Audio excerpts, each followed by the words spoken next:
Глава 146. Два культиватора острова Лазурного Пера. Увидев это, пожилой мужчина немедленно поднял руку, выпустив вспышку черного света, в которой находился маленький черный флаг. Флаг мгновенно развернулся и засиял ослепительным черным светом, который сформировал угрожающую призрачную голову, вгрызающуюся в разряд серебристой молнии. На поверхности серебристой молнии появился слой серебряных рун, и она резко ускорилась, в мгновение ока исчезнув во рту призрачной головы. Выражение лица пожилого мужчины слегка изменилось, услышав это, но прежде чем он успел что-либо сделать, призрачная голова с оглушительным грохотом взорвалась. С другой стороны появился разряд молнии, значительно уменьшившийся в размерах, а затем с огромной силой ударил по летающему ковчегу, в результате чего тот разлетелся на куски. Прежде чем ковчег был уничтожен, два культиватора в лазурных одеждах уже схватили Лу Юйцин и отлетели на несколько километров. Тем временем серебристая молния в небе несколько раз вспыхнула, прежде чем рассеяться, открыв Хань Ли. Его взгляд скользнул по паре культиваторов в лазурных одеждах, прежде чем остановиться на Лу Юйцин, и он с большим облегчением увидел, что, хотя она и была связана, она в основном не пострадала. Лицо пожилого мужчины слегка побледнело, и он закричал: «Кто ты такой? Я советую тебе не вмешиваться в дела нашего острова Лазурного Пера, если ты не хочешь умереть». Услышав это, Хань Ли поднял бровь, и его взгляд упал на рисунок Лазурного Пера на рукаве пожилого мужчины. Остров Лазурного Пера был широко известным островом в море Черного Ветра и одним из самых могущественных островов, помимо острова Черного Ветра. Его хозяин острова, мастер Да Лазурное Перо, был не менее известен, чем Лу Цзюнь, достигнув вершины средней стадии истинного бессмертного бесчисленные годы назад, и можно было только гадать, продвинулся ли он до поздней стадии истинного бессмертного. В настоящее время остров Лазурного Пера также был самым грозным врагом острова Черного Ветра. В частности, остров Лазурного Пера постоянно вербовал под свое крыло другие близлежащие силы и начинал представлять серьезную угрозу для острова Черного Ветра. Однако сейчас не время было думать о таких вещах, и в следующее мгновение Хань Ли снова исчез на месте среди вспышки серебристой молнии, не удосужившись ответить на вопрос пожилого мужчины.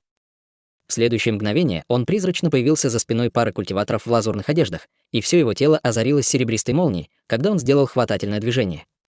Над парой культиваторов мгновенно появилась гигантская рука, сформированная из серебристой молнии, а затем с огромной силой ринулась вниз. Еще до того, как гигантская рука прибыла, вспышка ужасающей силы уже обрушилась вниз, как гора. Внезапно на обнаженной коже пожилого мужчины появилась серия пурпурных демонических узоров, и появились два шара пурпурно-черного демонического пламени, которые переплелись друг с другом, поднявшись вверх, образуя столб пламени, окутавший все его тело. Раздался грохочущий раскат грома, когда гигантская серебряная рука схватила огненный столб, в результате чего произошел взрыв серебристого и пурпурного света, а также вспышка ударных волн, прокатившихся по воздуху во всех направлениях. В конечном счете, гигантская молниеносная рука, казалось, была остановлена. Как раз в этот момент из тела мужчины с квадратным лицом вспыхнул малиновый свет, и 13 коротких малиновых клинков, которые он уже вызвал, быстро раздулись до более чем 30 метров в длину, и по ним хлынуло малиновое пламя. 13 огромных огненных клинков пронеслись по воздуху, с огромной силой ударив гигантскую молниеносную руку и глубоко пронзив ее. Гигантская рука мгновенно взорвалась бесчисленными дугами серебристой молнии, которые вырвались во всех направлениях, превратив все окружающее пространство в море серебристой молнии размером в несколько сотен метров. Пара культиваторов в лазурных одеждах была застигнута врасплох ударными волнами, возникшими в результате взрыва, и они невольно отшатнулись на несколько шагов. Однако серебристая молния и ударные волны оставили Лу Юйцин совершенно невредимой, разделившись посередине и пролетев мимо ее тела как раз в тот момент, когда они собирались ударить ее. Лу Юйцин была так напугана, что от страха закрыла глаза, но ее выражение лица немного смягчилось, когда она поняла, что не пострадала. Сразу же после этого хаотичные дуги молнии резко остановились, а затем быстро сошлись, образовав в мгновение ока серебряную формацию молнии вокруг Лу Юйцин. «Остановите его!» — воскликнул встревоженным голосом мужчина с квадратным лицом, и он взмахнул рукавом по воздуху, послав вспышку малинового света меча прямо к формации молний. В то же время с другой стороны вырвалась вспышка черно-пурпурного демонического пламени, также устремившегося к формации молний. Однако было уже слишком поздно. Внутри формации вспыхнула серебристая молния, и Лу Юйцин исчезла в воздухе, чтобы мгновенно появиться рядом с Хань Ли, а цепи света, сковывавшие ее тело, полностью исчезли. Увидев это, выражение лица мужчины с квадратным лицом застыло, в то время как столб пурпурно-черного пламени отступил, открыв пожилого мужчину. Демонические узоры на его теле не позволяли разглядеть его выражение лица, но ярость в его глазах была очень заметна. Лу Юйцин была в восторге, и на ее лице появилось благодарное выражение, когда она сказала: «Спасибо, что спас меня. Можно узнать твое имя? Меня зовут Люши, и я пришел спасти тебя по поручению твоего отца», — равнодушным голосом ответил Хань Ли. Услышав это, Лу Юйцин слегка запнулась. «Мой отец Прежде чем она успела что-либо еще сказать, Хань Ли внезапно взмахнул рукавом по воздуху, и вокруг них мгновенно сформировался серебряная формация молний, после чего они исчезли с места среди вспышки молнии. В следующее мгновение с неба спустились несколько гигантских огненных клинков, ударив в то место, где они только что стояли. Огненные клинки, естественно, промахнулись мимо цели и погрузились в море внизу, заставив всю поверхность моря бурлить и пениться, поднимая серию свирепых волн. Хань Ли и Лу Юйцин стояли в воздухе неподалеку, и в глазах последней был взгляд затянувшегося страха, поскольку она только что осознала, что только что произошло. «Отойди», — сказал Хань Ли. Лу Юйцин немедленно сделала то, что ей сказали, поспешно улетая вдаль. Тем временем гигантские огненные клинки снова прибыли, устремившись к Хань Ли со всех сторон, чтобы убедиться, что у него нет пути к отступлению. В ответ Хань Ли поднял обе руки, и из его ладоней вырвалось несколько толстых разрядов серебристой молнии. На поверхности разрядов молнии вспыхивали бесчисленные серебряные руны молнии, и они мгновенно превратились в несколько огромных шаров серебристой молнии, чтобы встретить гигантские огненные клинки. Над шарами молнии вспыхивали бесчисленные серебряные руны, и это была не что иное, как техника владения молнией, которую он освоил еще в царстве духов. Теперь, когда он обладал бессмертной духовной силой, он мог высвобождать все виды тайных техник с гораздо большей скоростью и мастерством, чем раньше. Шары молнии столкнулись с огненными клинками, в результате чего произошел взрыв мерцающего серебристого сияния среди вереницы оглушительных взрывов, и в ближайшем пространстве появились разрывы. Сразу же после этого из эпицентра взрыва вылетело несколько коротких огненных клинков. Духовный свет, исходящий от клинков, значительно потускнел, что явно указывало на то, что они были серьезно повреждены, и мужчина с квадратным лицом нетвердо пошатнулся, прежде чем извергнуть изо рта полный рот крови. Все это произошло в мгновение ока, а тем временем пурпурные демонические узоры на теле пожилого мужчины начали ярко светиться. Более того, за его спиной появилась гигантская пурпурно-черная демоническая тень с 3 головами и 6 руками. Было невозможно разглядеть черты лица тени, и единственными отчетливо видимыми чертами были ее 6 зловещих пурпурных глаз. Демоническая тень откинула голову назад и издала громовой рев, а затем одновременно выбросила вперед свои 6 гигантских ладоней. Вокруг Хань Ли мгновенно раздался грохот, после чего все пространство начало разрушаться. Затем из воздуха появились 6 гигантских чернильно-черных вихрей, окруживших его со всех сторон, чтобы он не смог сбежать. Увидев это, его брови слегка нахмурились, и из его тела снова вспыхнула серебристая молния, когда он попытался создать еще одну формацию молниеносной телепортации. Однако как раз в этот момент из черных вихрей быстро вырвались бесчисленные полосы черного света, а затем плотно обвились вокруг тела Хань Ли. Перед лицом полос черного света вся серебристая молния и защитный духовный свет вокруг тела Хань Ли полностью исчезли, и даже циркуляция бессмертной духовной силы в его теле стала очень медленной и вялой. Вот что ты получаешь за то, что вмешиваешься в дела острова Лазурного Пера. В глазах пожилого мужчины промелькнул холодный блеск, когда он сделал серию печати руками, и из пасти гигантской демонической тени вырвался огромный столб пурпурно-черного демонического пламени, а затем превратился в пурпурно-черное огненное копье. Копье пронеслось по воздуху, как молния, прежде чем злобно вонзиться в Хань Ли, а затем с оглушительным взрывом взорвалось среди извержения ослепительного света и палящего пламени. На лице Лу Юйцин, которая наблюдала за этим издалека, появилось обеспокоенное выражение, но она решила не убегать. Напротив, оба культиватора в лазурных одеждах с большим облегчением увидели, что атака достигла цели, но в следующее мгновение выражение лица обоих резко изменилось. Когда пыль улеглась, выяснилось, что грудь Хань Ли осталась совершенно невредимой, а все его тело было заключено в тонкую мембрану света, которая сдерживала черный свет. На лице пожилого мужчины появилось недоверчивое выражение, и он смог сразу же определить, что это за световая мембрана, к своему ужасу и смятению. «Бежим! Нам с ним не справиться!» Испуганным голосом закричал мужчина с квадратным лицом. Хань Ли холодно фыркнул, когда на его нижней части живота появилось семизвездочное созвездие, и из его тела вырвалась вспышка ужасающей силы, заставившая ближайшее пространство загрохотать и содрогнуться. Полосы черного света вокруг него мгновенно лопнули, и 6 черных вихрей тоже исчезли. Пожилой мужчина только что повернулся, чтобы бежать, когда 6 рук его демонической проекции внезапно взорвались без всякого предупреждения, а сама демоническая проекция быстро рассеялась несколько мгновений спустя. На лице пожилого мужчины появился неестественный румянец, и он издал глухой стон, когда слегка пошатнулся, чуть не потеряв равновесие. В следующее мгновение Хань Ли появился прямо за его спиной, прежде чем нанести яростный удар. На теле пожилого мужчины среди вспышки черного света появились черные демонические доспехи, а на поверхности доспехов, которые слабо поблескивали металлом, был выгравирован слой сложных узоров массива. В то же время в его руке появилась вспышка черного света, но прежде чем он успел что-либо еще сделать, рядом с его ушами внезапно раздался холодный фырканье. Он сразу же почувствовал, как будто острый шип злобно вонзился в его сознание, и он издал мучительный вопль, когда черный свет в его руке мгновенно исчез. Тем временем кулак Хань Ли пронесся по воздуху, прежде чем ударить по черным демоническим доспехам, с легкостью прорвав их, прежде чем выйти с другой стороны прямо сквозь грудь пожилого мужчины. Тело пожилого мужчины мгновенно взорвалось огромным облаком кровавого тумана среди глухого удара, и даже его зарождающаяся душа не смогла спастись, прежде чем была уничтожена вспышкой огромной силы.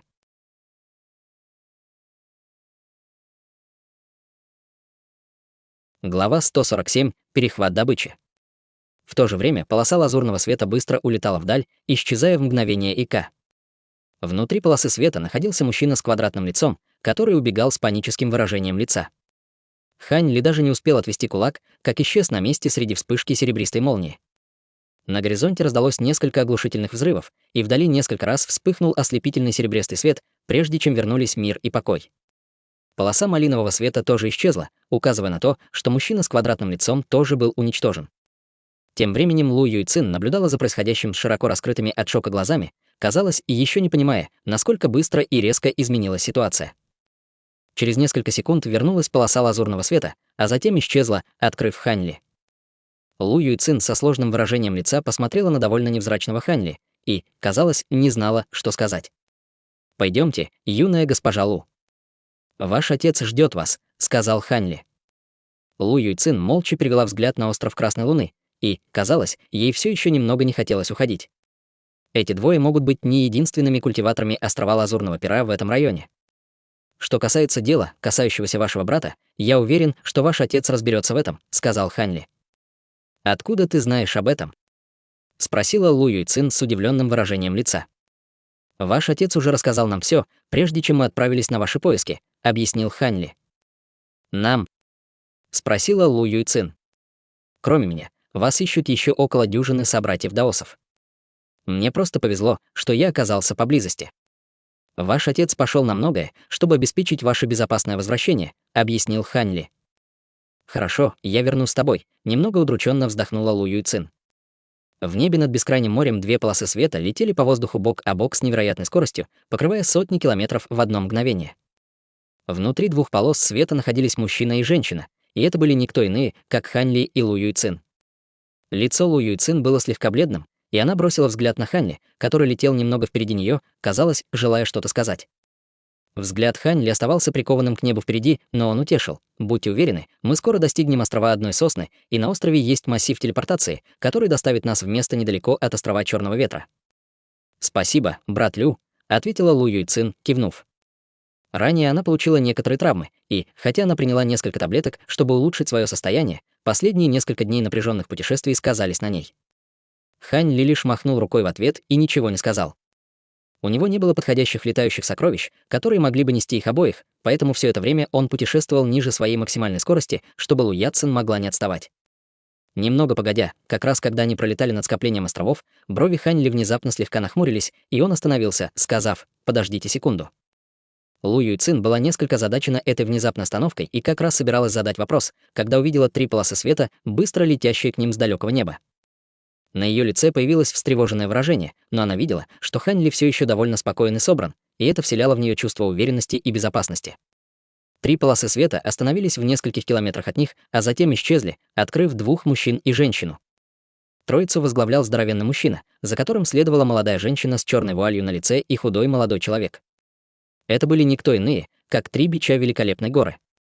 На лице первого бича появилось восторженное выражение при виде Лу Юйцин, и он улыбнулся, сказав: «Спасибо за вашу тяжелую работу, собрат Даос. Вы можете передать юную госпожу Лу нам сейчас, и мы позаботимся о том, чтобы она была в безопасности до конца пути обратно на остров Черного Ветра». «Что это значит?» — спросил Хань Ли. «Если ты знаешь, что для тебя хорошо, то не будешь задавать никаких вопросов. Пока мы еще в хорошем и милосердном настроении, убирайся». Усмехнулся худой молодой человек. «Я понимаю, что награда за миссию очень заманчива, но она не принесет тебе никакой пользы, если ты будешь мертв», сказала молодая женщина многозначительным голосом. Услышав это, Хань Ли поднял бровь и холодным голосом сказал: «Это я нашел юную госпожу Лу». Вы не думайте, что заходите слишком далеко, на лице первого бича появилось холодное выражение, и он усмехнулся. «Теперь, когда ты об этом упомянул, ты прав.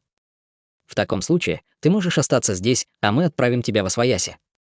Услышав это, выражение лица Хань Ли осталось неизменным, но Лу Юйцин после минутного колебания решила сделать шаг вперед. нет необходимости переводить это в физический конфликт. На остальном пути обратно в город Черного ветра все еще может быть непредвиденная опасность, так почему бы вам всем не работать вместе? Как только мы вернемся, я обязательно попрошу своего отца вознаградить вас всех поровну, сказала Лу Юйцин. Услышав это, на лице первого бича появилось нерешительное выражение, и, казалось, он обдумывал этот вариант. Женщина в вуале молчала, и невозможно было сказать, о чем она думает. Как раз когда Лу Яцин подумала, что можно достичь мирного урегулирования, на лице худого молодого человека внезапно появилось лукавое выражение, когда он сказал: «Обещанная награда довольно хороша, но она все же, конечно, так что чем меньше людей нам придется делить ее, тем лучше». Услышав это, в глазах первого бича промелькнул проблеск убийственного намерения. Хань Ли с задумчивым выражением лица погладил свой подбородок. Как раз в этот момент в сознании Хань Ли раздался голос Лу Юйцин: «Брат Лю, похоже, самым безопасным для тебя будет уйти сейчас. Как только я вернусь на остров Черного ветра, я сообщу отцу о случившемся. Миссия, выпущенная хозяином острова Лу, требует только твоего безопасного возвращения, нет никаких требований к тому, кто вернет тебя к нему, так что даже если они убьют меня и вернут тебя на остров Черного ветра, они выполнят миссию. Кроме того, твой отец не собирается наказывать их ради такого незнакомца, как я», — сказал Хань Ли, повернувшись к Лу Юйцин со слабой улыбкой. Услышав это, Лу Юйцин остолбенела, и было ясно, что она не подумала об этом. «Кроме того, они изначально не собирались меня отпускать, не так ли?» — спросил Хань Ли, повернувшись к 3 бичам. Услышав это, первый бич отбросил свой нерешительный вид и признал: «Мы не хотели применять насилие перед юной госпожой Лу, но похоже, что ничего не поделаешь». Услышав это, на лице Лу Юйцин появилось холодное выражение, и она сделала шаг вперед, поставив себя перед Хань Ли, и заявила: «Я обязана брату Лю жизнью, так что если вы хотите его убить, то вам придется сначала пройти через меня».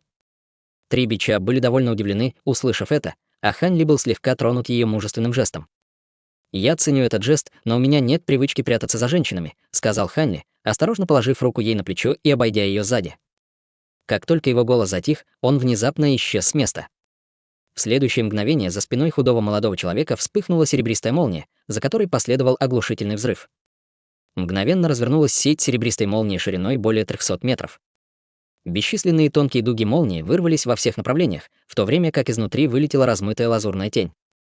Изнутри молнии раздался мучительный вопль, и человекоподобная фигура, полностью заключенная в черные ледяные кристаллы, упала из серебристого света на первого бича.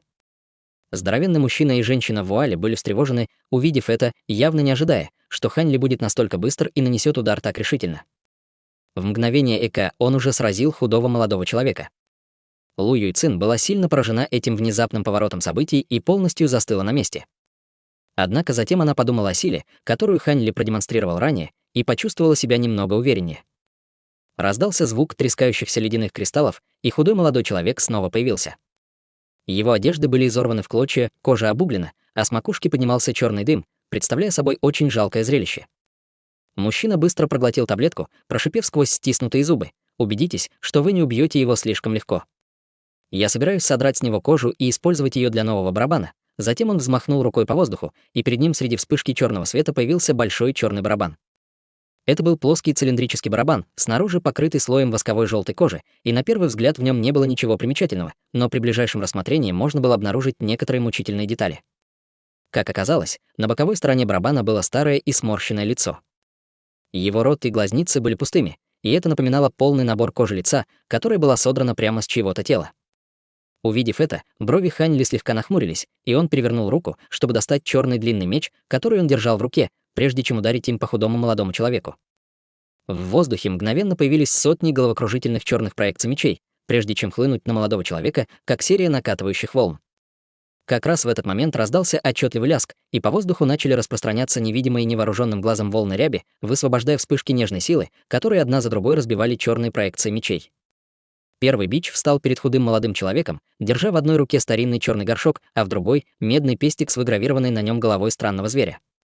Тем временем женщина в вуале тоже достала белую костяную лютню, и ее пальцы нежно скользили по черным струнам лютни.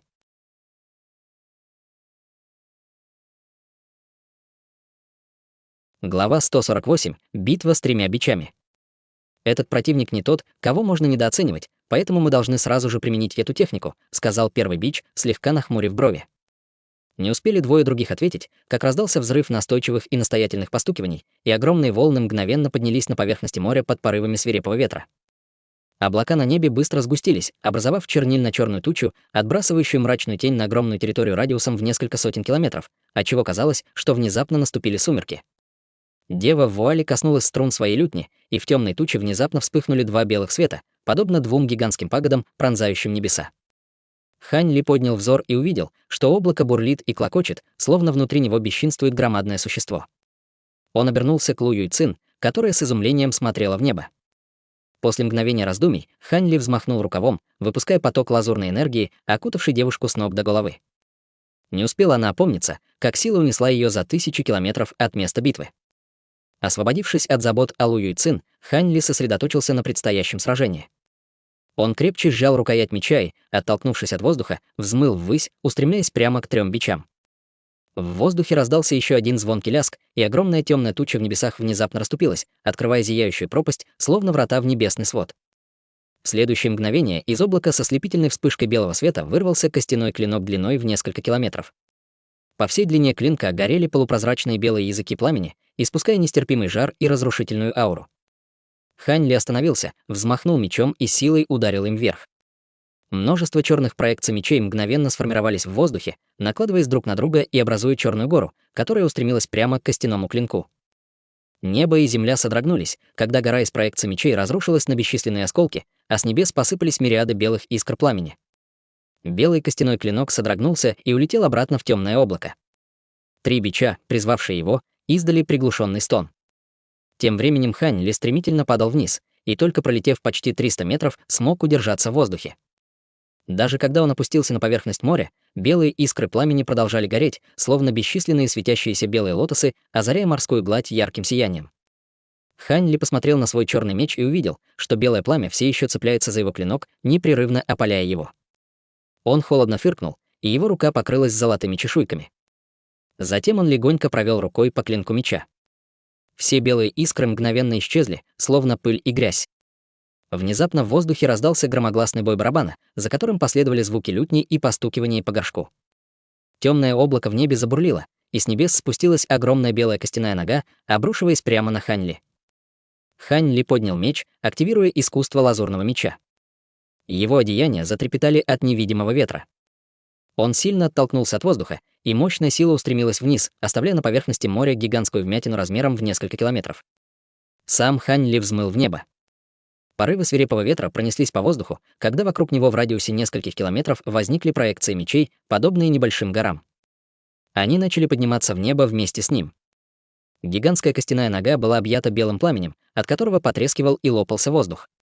Нога продолжала опускаться сверху, сталкиваясь с поднимающимися проекциями мечей. Раздался оглушительный взрыв, когда гигантская костяная нога разлетелась на куски. Из темных облаков выступил белый костяной гигант высотой более 3000 метров и рухнул в море, поднимая огромные волны во все стороны. Обширное поле черных проекций мечей также рассыпалось, падая с неба вместе с бесчисленными искрами белого пламени. Окружающее море закипело и забурлило, а в воздух поднялись облака водяного пара. Хань Ли вынырнул из облака тумана и водяного пара. Черный меч в его руке разломился пополам, возможно, от белого пламени, а может быть от того, что не выдержал невероятной ци меча, высвобожденный искусством лазурного меча. Он тихо вздохнул, убирая обломки меча, и невольно пожалел о потере своих зеленых бамбуковых мечей облачного роя. Внезапно Хань Ли издал оглушительный рев. Его мышцы вздулись, а тело начало стремительно увеличиваться в размерах, превращая его в гигантскую золотую обезьяну, не уступающую по размерам белому костяному гиганту. 3 бича уже поняли, что Хань Ли чрезвычайно грозный противник, и их лица еще больше омрачились при виде его преображения. Все трое начали читать заклинания, а темп игры на их инструментах заметно ускорился. Под объединенными усилиями трио костяной гигант развернулся и зашагал по поверхности моря, размахивая белой костяной саблей прямо на гигантскую золотую обезьяну. Золотая обезьяна сжала кулаки и двинулась вперед, чтобы встретить атаку лицом к лицу. 2 огромные фигуры снова и снова сталкивались, поднимая бесчисленные огромные волны высотой в сотни метров, которые прокатывались по поверхности моря во всех направлениях. В этот момент Лу Юйцин была далеко от поля битвы, и, хотя ударные волны от столкновений были слишком далеко, чтобы достичь ее, она все еще могла чувствовать яростное колебание мировой ци в том направлении, и это вызывало у нее изумление. Внезапно в глазах костяного гиганта вспыхнул белый свет, и из них вырвались 2 невероятно толстых столба белого пламени, подобные паре огненных драконов. Они извивались в воздухе, устремляясь прямо к лицу золотой обезьяны. Гигантская обезьяна издала еще один оглушительный рев и ударила кулаками по паре огненных драконов. Они взорвались, превращаясь в огромное облако белого пламени, которое охватило половину тела золотой обезьяны. Несмотря на невероятную огнестойкость меха и кожи гигантской обезьяны, от ее тела начал подниматься белый дым, сопровождаемый резким запахом гари. Однако золотая обезьяна не обращала внимания на белое пламя, цепляющееся за ее тело, и продолжала двигаться вперед с неистовой силой. Она высоко подпрыгнула в воздух, подняла правый кулак и силой ударила им по голове костяного гиганта. Костяной гигант поспешно опустил центр тяжести, поднимая костяной клинок обеими руками, чтобы защититься. Раздался оглушительный треск, когда кулак золотой обезьяны с огромной силой обрушился на клинок, ломая его и разбрасывая осколки костей во все стороны. 3 бича, управлявшие костяным гигантом, содрогнулись и одновременно извергли изо рта по пригоршне крови. Золотая обезьяна продолжала давить, приближаясь к костяному гиганту и нанося ему удары кулаками в грудь. Раздалась серия оглушительных взрывов, и на теле костяного гиганта появились огромные трещины. В то же время с его огромного тела постоянно отваливались осколки костей, и он уже не мог долго противостоять этому свирепому натиску. «Активируйте испепеляющее небеса кровавое пламя!» — вскричал первый бич. Он с силой опустил палец на край своего старинного горшка, и часть его пальца отсеклась, упав в горшок, который мгновенно засветился красным. В то же время дева в вуале разрезала себе палец струной своей лютни и втерла кровь в инструмент, а худой юноша засунул палец в рот человеческому лицу на боку своего барабана. Все трое отдавали свою жизненную сущность своим сокровищам. Как раз когда золотая обезьяна собралась разбить голову костяному гиганту, за спиной последнего внезапно вспыхнул ярко-красный свет, и все его тело окрасилось в красный цвет. Белое пламя, окутывавшее его огромную фигуру, мгновенно стало красным, как и пламя, цепляющееся за тело золотой обезьяны. По всему телу золотой обезьяны распространилась острая жгучая боль, заставляя ее реветь от агонии и рефлекторно отступать. На ее теле появились слои золотых чешуек, пытающиеся сдержать красное пламя, но безрезультатно, и мучительная боль нисколько не утихла. С появлением красного пламени температура в этой области поднялась до ужасающей степени, заставляя огромные объемы морской воды испаряться, так что уровень моря в этой области падал с заметной скоростью. Как раз когда гигантскую обезьяну охватило красное пламя, аура костяного гиганта резко возросла, и все трещины на его теле начали быстро заживать. Он протянул руку вперед, и из воздуха появился багровый костяной клинок. Костяной гигант схватил клинок и с неистовой силой нанес удар. Раздался оглушительный взрыв, и золотая обезьяна почувствовала, будто ее в живот ударила гора. Она отлетела в сторону, оставляя за собой след из огромных волн. Не успела золотая обезьяна подняться, как багровый костяной гигант высоко подпрыгнул в небо, схватил саблю обеими руками и направил ее острее прямо на голову обезьяны. Гигантская обезьяна быстро перекатилась в сторону, едва уклонившись от атаки, а затем отступила на шаг. В то же время на ее плече внезапно вспыхнуло сияющее серебристое пламя, которое быстро распространилось по всему телу. Серебристое пламя полностью поглотило багровое пламя и начало пожирать его с неистовством.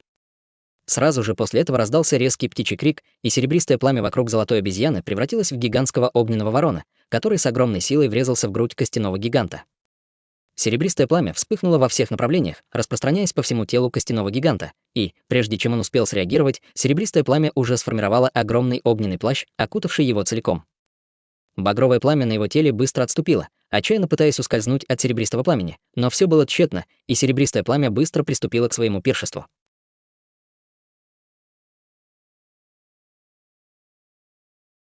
Глава 149. Великий аукцион.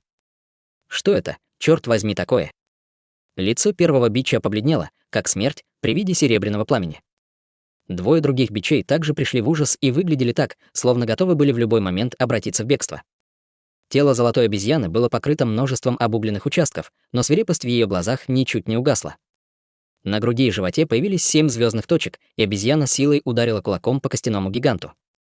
Огромная проекция золотого кулака пронеслась по воздуху и с разрушительной силой врезалась в грудь костяного гиганта. Раздался оглушительный взрыв, и бесчисленные осколки костей разлетелись во все стороны.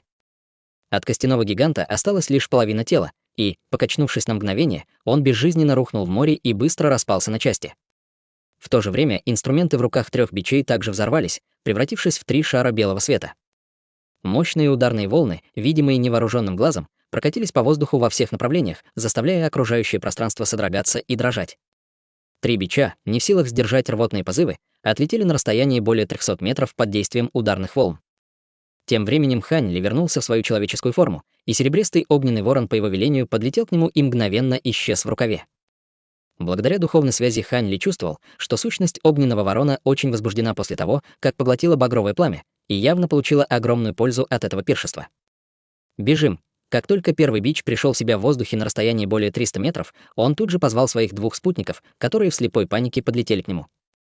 Затем каждый из них сделал одной рукой особый знак, а их другие руки одновременно взорвались, образуя облако кровавого тумана, которое мгновенно окутало их. Внутри облака кровавого тумана они улетели, превратившись в полосу багрового света и демонстрируя невероятную скорость. Вокруг тела Хань Ли мгновенно возникли бесчисленные дуги серебристой молнии, и он исчез на месте среди громового раската. Почти в 100 километрах отсюда 3 бича остановились. Их лица были мертвенно-бледными и все еще хранили следы шока и ужаса. Они как раз собирались перевести дух и принять несколько пилюль, когда над их головами внезапно раздался оглушительный раскат грома. Толстые серебристые молнии сверкнули в небе, переплетаясь друг с другом и образуя молниеносную формацию диаметром более 30 метров. Хань Ли стоял в центре формации с холодным выражением лица. Он сделал хватательное движение рукой, и дуги серебристой молнии, витавшие в воздухе вокруг него, мгновенно соединились, образовав в его ладони серебряный шар молнии, из которого непрерывно доносились раскаты грома. Легким движением запястья он отправил шар молнии вниз с небес. 3 бича пришли в полное отчаяние, почувствовав ужасающее давление, исходящее издалека. Они были тяжело ранены и полностью истощили свои запасы энергии, поэтому им было невозможно спастись. Следовательно, все, что они могли сделать, это призвать как можно больше защитных сокровищ, чтобы попытаться сдержать шар молнии. Столб серебристой молнии толщиной с водяной бак обрушился сверху, поглотив их в мгновение ика. Раздался громовой взрыв и ряд душераздирающих воплей, и 3 бича Великолепной горы были полностью уничтожены как телом, так и душой. Хань Ли взглянул на то место, где только что исчезли 3 бича, затем создал еще одну формацию молниеносной телепортации и исчез. Примерно через полмесяца. Мужчина в парчевом халате с мощной аурой сидел на богато украшенном деревянном стуле в поместье хозяина острова в городе Черного Ветра. Он смотрел на мужчину в лазурном халате, стоявшего перед ним с нескрываемым восхищением в глазах. «Благодаря вам моя дочь смогла благополучно вернуться на остров Черного Ветра, достопочтенный Лю. Я обещал вам награду, и пришло время ее выполнить. Какую просьбу вы хотите, чтобы я исполнил?» — спросил мужчина с улыбкой. Мужчина в лазурном халате в комнате, конечно же, был никто иной, как Хань Ли. Он спокойно ответил: «Я взялся за эту миссию с единственной целью — обеспечить себе место для телепортации, которое позволит мне покинуть море Черного Ветра в следующий раз, когда будет использован массив телепортации». «И это все? Спросил Лу Цзюнь с недоверием на лице. «И это все, подтвердил Хань Ли. «Юйцин уже рассказала мне, что произошло, когда вы вдвоем возвращались на остров Черного Ветра. Как вы, наверное, знаете, я люблю окружать себя талантливыми людьми, и я хотел бы, чтобы вы остались здесь, на острове Черного Ветра. Я мог бы даже предоставить вам одну из должностей заместителя хозяина острова», — предложил Лу Цзюнь. «Благодарю вас за столь щедрое предложение, хозяин острова Лу, но есть определенные причины, по которым я должен покинуть море Черного Ветра, поэтому мне придется отказаться», — сказал Хань Ли с ноткой извинения в глазах. Лу Цзюнь понял, что Хань Ли не лжет, поэтому ему оставалось только закрыть эту тему. «В таком случае я не буду заставлять вас оставаться против вашей воли. Помимо места для телепортации, у меня есть еще несколько подарков, которые я хотел бы вам преподнести, и я надеюсь, что на этот раз вы не откажетесь». Говоря это, он взмахнул рукой, и синий мешочек для хранения подлетел к Хань Ли. Хань Ли принял мешочек, выразил свою благодарность и откланялся. После его ухода из заднего зала вышла Лу Юйцин, уже переодетая в чистую одежду. Она подошла к Лу Цзюню с ноткой разочарования в глазах. «Почему ты не приложил больше усилий, чтобы убедить брата Лю остаться, отец? Ты сомневаешься в моих словах о его силе?» — спросила она. «Напротив, у меня есть ощущение, что он еще сильнее, чем ты описывала», — ответил Лу Цзюнь с серьезным выражением лица. «В таком случае, почему ты?» Не успела Лу Юйцин закончить фразу, как Лу Цзюнь прервал ее, покачав головой. «Человек с его силой и талантом явно не желает оставаться в нашем море Черного Ветра, и, кроме того, я не до конца ему доверяю, поэтому держать его здесь может быть не лучшим решением. Следовательно, это лучший исход для всех нас. Но...» Лу Юйцин все еще хотела возразить, но Лу Цзюнь снова прервал ее, сказав строгим голосом: «Юйцин, нынешняя ситуация, с которой столкнулся наш остров Черного Ветра, гораздо сложнее, чем ты можешь себе представить. Твой брат уже пропал без вести, ты понимаешь, насколько катастрофическими были бы последствия, если бы тебя не спас Люши? Прости, отец», — удрученно извинилась Лу Юйцин, и на ее глазах навернулись слезы. Лу Цзюнь тихо вздохнул, обнял ее и нежно похлопал по плечу, не в силах больше ругать. Тем временем Хань Ли уже вылетел из города Черного Ветра и возвращался на гору Юян. Вернувшись в свою пещерную резиденцию, он направился прямо на задний двор. Деактивировав несколько маскировочных формаций, он обнаружил небольшое поле лекарственных трав. В самом центре поля находился темно-фиолетовый саженец совершенно непримечательного вида, ничем не отличающийся от сорняков, которые можно найти на обочине дороги. Однако на самом деле это был саженец, который Хань Ли кропотливо выращивал из семян цветка рождения души, который получил в гильдии странников перед путешествием на остров Черного Ветра. Процент прорастания цветка был очень низким, поэтому, хотя он и купил довольно много семян, ему удалось прорастить только одно из них, израсходовав почти половину своего запаса. Убедившись, что с цветком все в порядке, Хань Ли снова активировал маскировочные формации и вернулся в пещерную резиденцию. Он достал мешочек для хранения, который ранее дал ему Лу Цюнь, но вместо того, чтобы сразу открыть его, он тщательно осмотрел его своим духовным чутьем. Только убедившись, что все в порядке, он очистил мешочек для хранения и извлек его содержимое. В мешочке было всего 2 вида предметов: черная табличка размером с ладонь и небольшая кучка первоклассных духовных камней. Хань Ли пересчитал камни и обнаружил, что их около 200, что являлось небольшим состоянием. Он небрежно убрал камни духа, а затем принялся внимательно осматривать табличку. Табличка была усеяна духовными узорами, а на одной ее стороне были выгравированы слова «черный ветер», а на другой — слово «телепортация». Хань Ли внутренне вздохнул с облегчением, увидев это. Это было довольно бурное путешествие, но он, наконец, достиг своей цели. Времена года сменяли друг друга, и 3 года пролетели в мгновение ока. В этот конкретный момент времени в городе Черного Ветра было много культиваторов, особенно высокоуровневых, достигших стадии интеграции тела или выше. По всему городу были развешаны украшения, словно готовился какой-то праздник. Столетний великий аукцион острова Черного Ветра вот-вот должен был начаться, и это было крупное событие. На великом аукционе всегда выставлялись на продажу всевозможные драгоценные и экзотические материалы и ингредиенты, высокоуровневые искусства культивации и пилюли премиум-класса, а также некоторые особые сокровища, которые можно было найти только на великом аукционе. Почти все высокоуровневые культиваторы всего моря Черного Ветра собирались здесь на великий аукцион, и даже некоторые вражеские острова Черного Ветра заключали временное перемирие и отправляли своих людей для участия в аукционе. На вершине горы Юян из своей пещерной резиденции вышел Хань Ли, замаскировавшийся с помощью маски гильдии странников. Он превратился в крепкого мужчину с темным цветом лица и грубой бородой. Даже из своей пещерной резиденции он мог ясно видеть оживленные и шумные сцены в городе Черного Ветра. На его лице появилась легкая улыбка, и он тоже с нетерпением ждал этого столетнего аукциона. С этой мыслью он полетел к городу, превратившись в полосу лазурного света. В центре города Черного Ветра находился величественный золотой дворец, парящий в воздухе. Дворец был высотой примерно 300 метров и занимал огромную площадь. Он был полностью построен из золотого нефрита и испускал сияющее золотое свечение, представляя собой ослепительное зрелище. На табличке над главным входом во дворец величественными текучими буквами были написаны слова «Павильон Золотого Облака». Помимо главного входа, с каждой из 3 других сторон павильона также был вход. Из дворца выходили 4 массивные золотые лестницы, на которые время от времени приземлялись полосы света, прежде чем направиться в павильон Золотого Облака. Это было место проведения великого аукциона.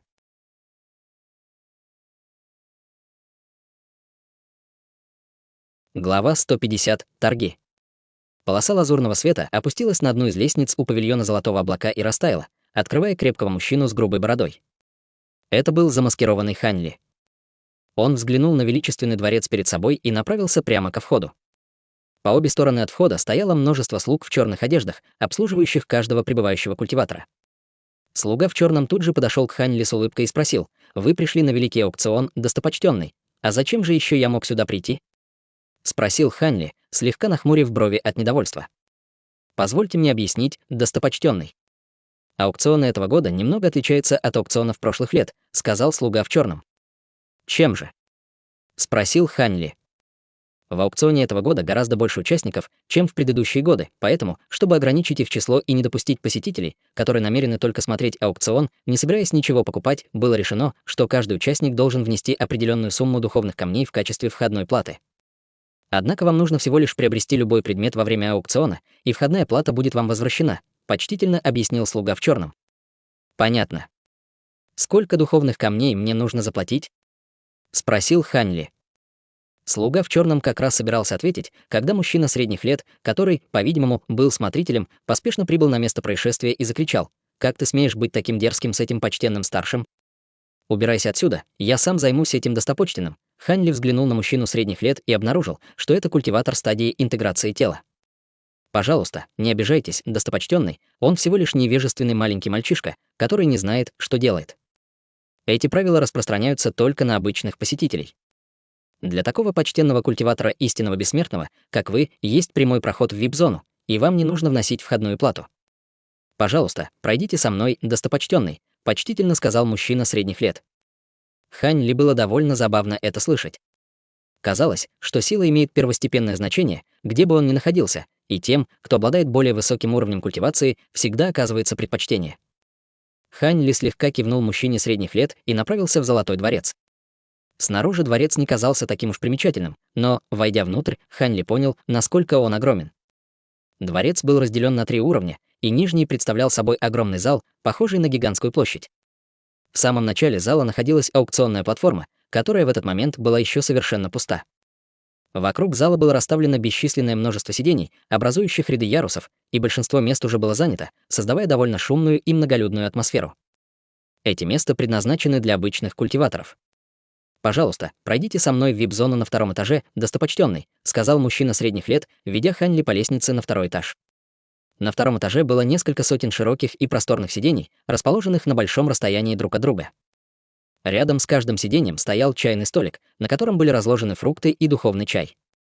Многие из этих мест также были заняты, и все люди на 2-м этаже были истинными бессмертными культиваторами, несколько из которых Хань Ли помнил по поместью хозяина острова несколько лет назад. Мужчина средних лет проводил Хань Ли к одному из сидений, откуда открывался очень хороший вид. Отсюда было хорошо видно аукционную платформу внизу, что создавало у всех присутствующих на 2-м этаже чувство превосходства над теми, кто находился в зале внизу. Хань Ли кивнул в ответ, затем перевел взгляд на 3-й этаж и спросил, а кто там наверху? На 3-м этаже находился ряд отдельных комнат, на которые были наложены ограничения, не позволяющие видеть, что происходит внутри. Было ясно, что они предназначены для еще более высокопоставленных гостей, чем те, кто находится на 2-м этаже. Хань Ли не был недоволен тем, что его не пригласили на 3-й этаж, и ему было просто любопытно. 3-й этаж зарезервирован для всех хозяев островов, объяснил мужчина средних лет. Хань Ли кивнул в ответ, затем отвел взгляд и больше ничего не сказал.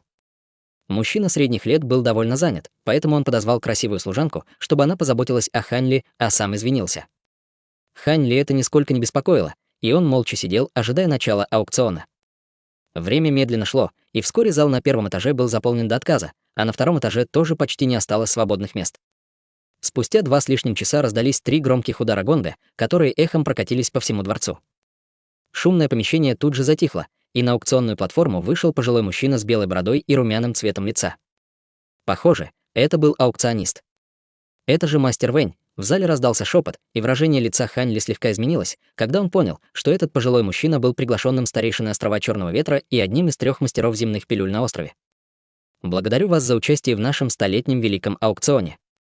Для меня большая честь быть вашим аукционистом сегодня», объявил пожилой мужчина зычным голосом, который эхом разнесся по всему помещению. Как только он начал говорить, все разговоры тут же стихли, и в зале воцарилась тишина.